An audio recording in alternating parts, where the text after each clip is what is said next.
Today we're just down the street from Pepper Pike, not too far from South Euclid. If you all know where Pinecrest is, we're in the Pinecrest development at, to me, the biggest complex in Pinecrest, which is Pinstripes. My lunch today is the open-faced salmon bruschetta sandwich. This thing looks so good.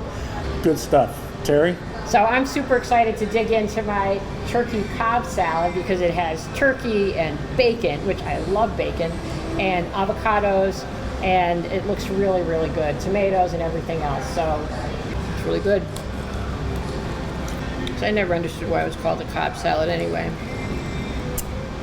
They're from California, so it's something to do on there. Okay. So it's not from cobblers. It's not what shoemakers eat.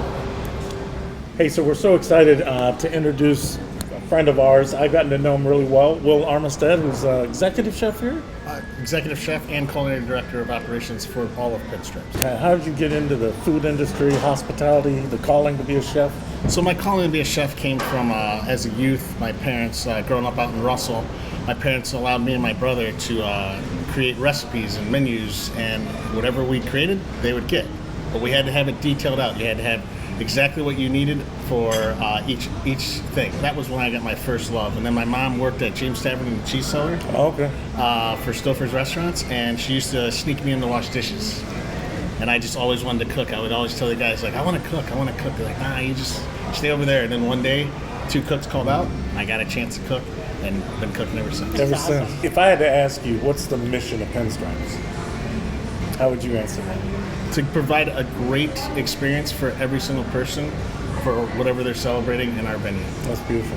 It's like a hub location to me that I think is really positive because it draws a lot of people together for a lot of different reasons. Am I off on that? Or? No, and that's actually what we're all about. So Pinstripes is an entertainment venue that has great food in our bistro, great entertainment with the bowling, the bocce, but we also do celebrations. So you can have a wedding in this location of about 1,500 people upstairs, and we can do the wedding from start to finish. Place where people gather for celebration. That sounds like what the church is supposed to be.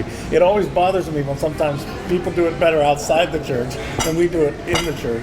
And but I think that's why Jesus spent so much of his time in venues like this. I'm sure if he were in Cleveland, he would come here.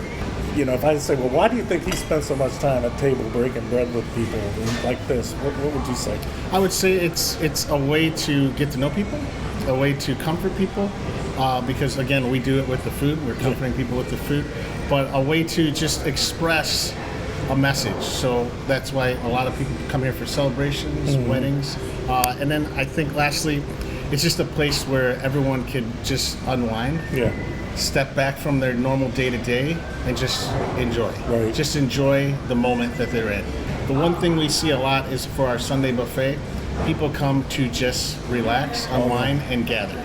You know, people come after church, and it's just a chance for them just to enjoy themselves. I wonder if being in this kind of a venue that puts such a high value on community and celebration, if it's like if you've learned some new things, gotten some new insights, even as your role as a chef and a leader in the whole organization. Yes, so what we learned is that people want to celebrate more than you ever imagined, and COVID helped us realize that. Okay. So prior to COVID, I think celebration was something that everyone did, but it wasn't a necessity. After COVID, it's a necessity to celebrate. It doesn't matter what it is, celebration of life. It could be a celebration of anything big or small, or just, I haven't seen you in 6 months. Right. I want to celebrate us having a union and talking, just having a conversation. That alone is what changed the dynamic for us. And so now we're putting more emphasis on how can we let people know we're here to do all those celebrations. Hey, we're so glad you're with us today for part 3 of Diners, Drive-Ins, and Dives. This is not a dive, but it's a place where people celebrate just like they did in our story today.